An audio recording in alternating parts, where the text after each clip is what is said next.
Hello everyone, आज हम देखेंगे chemical equations and balancing the chemical equation. Chemical equation. अब केमिकल इक्वेशन क्या होती है?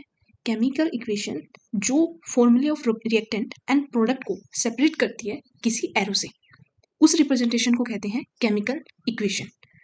सो हम ये कह सकते हैं the representation of chemical equation in the form of formulae of reactant and products separated by an arrow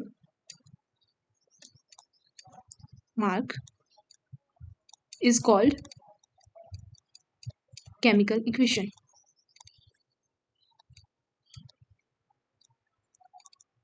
जैसे कि हम एग्जाम्पल से समझ सकते हैं। एग्जाम्पल लेते हैं, मैग्नीशियम एंड ऑक्सीजन की जब हम रिएक्शन करवाते हैं तो हमारे पास प्रोडक्ट क्या बनता है? Magnesium oxide. सो जो रिएक्टेंट और प्रोडक्ट को किसी एरो से सेपरेट कर रहा है तो इस फॉर्म को कहते हैं केमिकल इक्वेशन।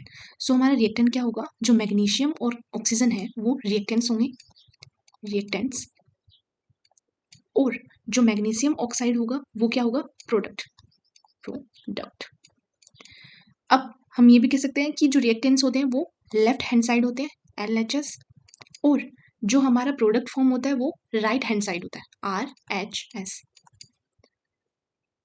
अब हम ये देख सकते हैं कि जो मैग्नीशियम है उसको जो सिंबल होता है वो Mg होता है, Mg, और जो ऑक्सीजन है वो O2 फॉर्म में एग्जिस्ट होती है। फिर एक एरो से जो रिएक्टेंट और प्रोडक्ट को डिफरेंशिएट करता है एंड प्रोडक्ट बनता है MgO, मैग्नीशियम ऑक्साइड। तो दैट इज कॉल्ड रिएक्टेंट, और जो मैग्नीशियम ऑक्साइड है वो है प्रोडक्ट।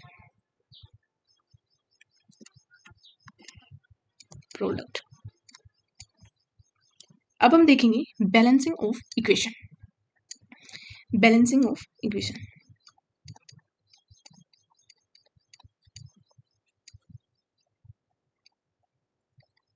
अब इक्वेशन को बैलेंस करने का मतलब क्या होता है कि जितने नंबर ऑफ एटम जो रिएक्टेंट में है उतने ही नंबर ऑफ एटम प्रोडक्ट में होने चाहिए। That is called balancing. यानी जितने नंबर ऑफ मैग्नीशियम यहाँ है, जितने नंबर ऑफ मैग्नीशियम यहाँ होने चाहिए, जितने नंबर ऑफ एटम जो ऑक्सीजन के यहाँ प्रेजेंट है उतने ही number of oxygen atom product side में भी प्रेजेंट होने चाहिए। उसको कहते हैं बैलेंसिंग। सो हम ये कह सकते हैं कि same number of atoms of each element on the left hand side and right hand side of the equation. So आइए अब चलते हैं, हम देखते हैं कि इनको बैलेंसिंग कैसे कर सकते हैं। जैसे हमने एग्जांपल लिया था मैग्नीशियम ऑक्साइड का, एग्जांपल था Mg प्लस O2, क्या फॉर्म हो रहा था? Magnesium oxide. यहां हम देखेंगे कि लेफ्ट हैंड साइड क्या है और राइट हैंड साइड क्या है। Left hand side and right hand side. So firstly क्या है, मैग्नीशियम के जो एटम है वो कितने हैं? 1, और ऑक्सीजन का जो एटम है वो कितने हैं? 2। मतलब O2 फॉर्म में तो 2 एटम ऑफ ऑक्सीजन, यानी 2 element of oxygen. Right hand side में हम मैग्नीशियम को देखेंगे तो मैग्नीशियम कितना है? 1, और ऑक्सीजन कितना है? 1। अब हमारे पास number of oxygen atom and reactant side यानी लेफ्ट हैंड साइड वो है 2, और जो प्रोडक्ट साइड में ऑक्सीजन एटम है वो है 1। सो हमें बैलेंसिंग करने के लिए क्या करेंगे? इधर मल्टीप्लाई कर देंगे 1 से, मल्टीप्लाई बाय 1, और ऑक्सीजन को मल्टीप्लाई कर देंगे राइट हैंड साइड में इंटू 2। सो हमारे यहाँ लेफ्ट हैंड साइड में जो ऑक्सीजन के जो नंबर ऑफ एलिमेंट हो जाएंगे वो 2 हो जाएंगे, और राइट हैंड साइड में number of element of oxygen is 2। यानी हमने ऑक्सीजन को बैलेंस कर लिया है। तो क्या होगा, अब हमारे पास क्या बनेगा, इक्वेशन बन जाएगी मैग्नीशियम प्लस O2, प्रोडक्ट आ जाएगा 2 इंटू मैग्नीशियम ऑक्साइड। अब क्या हुआ कि जो हमारी लेफ्ट हैंड साइड है वहाँ मैग्नीशियम का एलिमेंट है वो 1 है और ऑक्सीजन के 2 एलिमेंट है।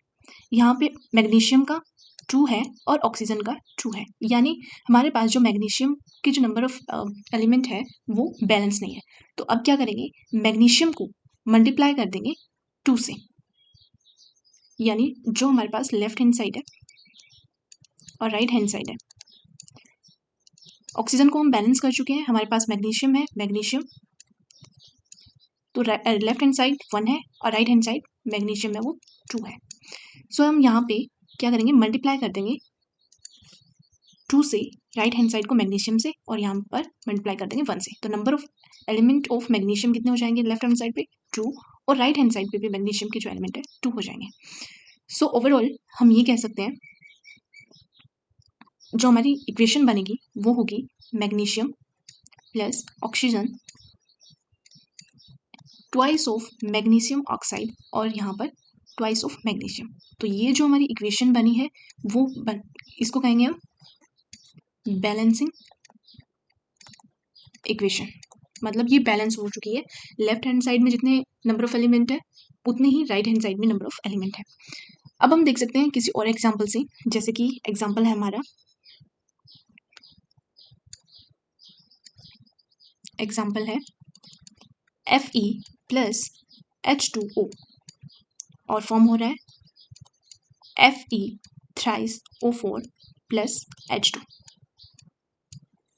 अब हम लेफ्ट हैंड साइड देखेंगे, left hand side and right hand side. Left hand side में क्या है, जो Fe एटम है वो कितने नंबर ऑफ एलिमेंट है 1, और जो हाइड्रोजन एटम है, हाइड्रोजन एलिमेंट है उसके कितने नंबर है 2, और जो ऑक्सीजन है उसके कितने नंबर ऑफ एटम है 1।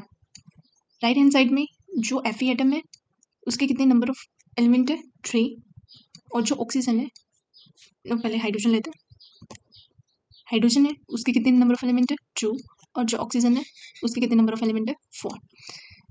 सो हमारा ऑक्सीजन है 1 से 40 में जा रहा है, यानी हम इसको ये कह सकते हैं कि जो ऑक्सीजन है हमारे पास 1 है, इस साइड 1 है और उस साइड कितने हैं 4। तो हम डायरेक्टली पहले क्या करेंगे, ऑक्सीजन जो आयरन है हमारा Fe है उसको मल्टीप्लाई कर देंगे 3 से, मल्टीप्लाई बाय 3, इधर मल्टीप्लाई बाय 1। तो हमारा क्या हो जाएगा, आयरन है वो बैलेंस हो जाएगा, यानी जितने number of atom element right hand side में 3 उतने ही नंबर ऑफ एलिमेंट हो जाएंगे राइट हैंड साइड में 3। अब नंबर ऑफ हाइड्रोजन एटम क्या है, सेम। तो हमारी जो न्यू इक्वेशन बनेगी इनको मल्टीप्लाई 3 करने से वो बन जाएगी 3Fe plus H2O goes to Fe3O4 plus H2। Next क्या करेंगे हम, अब हमारे पास ऑक्सीजन के जो एटम थे वो लेफ्ट हैंड साइड पे ऑक्सीजन का 1 था, और राइट हैंड साइड पे जो ऑक्सीजन के एटम थे वो 4 थे। अब क्या करेंगे, इधर मल्टीप्लाई कर देंगे 4 से, मल्टीप्लाई बाय 4, इधर मल्टीप्लाई बाय 1, तो ये कितने नंबर ऑफ एटम आ जाएंगे 4, इस साइड नंबर ऑफ एलिमेंट हो जाएंगे 4, तो ये भी क्या हो जाएगी बैलेंसिंग। अब हमारी जो न्यू इक्वेशन बनेगी वो बन जाएगी 3Fe plus 4H2O goes to Fe3O4 plus H2। अब हमारे पास जो हाइड्रोजन एटम है उनका बैलेंस रहता है। अब इस इक्वेशन में हम देखें कि जो लेफ्ट हैंड साइड पे हाइड्रोजन एटम कितने हैं, लेफ्ट हैंड साइड पे हाइड्रोजन एटम 4 2 जा 8 हाइड्रोजन एटम है, और राइट हैंड साइड पे हाइड्रोजन एटम है वो 2 है। तो हम क्या करेंगे, इधर सिंपली मल्टीप्लाई कर देंगे 4 से और इधर कर देंगे 1 से, तब वो इक्वल हो जाएंगे। तो इधर हो गए 8 और इधर आ जाएंगे 8। सो हमें मल्टीप्लाई करना है इसको 2 से। सो हमारी जो बैलेंस इक्वेशन बन के आएगी वो हो जाएगी 3Fe plus 4H2O goes to Fe3O4 plus 4H2। अब हम इस इक्वेशन में देखेंगे कि जितने नंबर ऑफ एलिमेंट यहाँ है राइट हैंड साइड है, उतने ही number of element left hand side है, यानी रिएक्टेंट में जितने नंबर ऑफ एलिमेंट है उतने ही नंबर ऑफ एलिमेंट है प्रोडक्ट में है। तो इस इक्वेशन को हम बैलेंस इक्वेशन कहते हैं।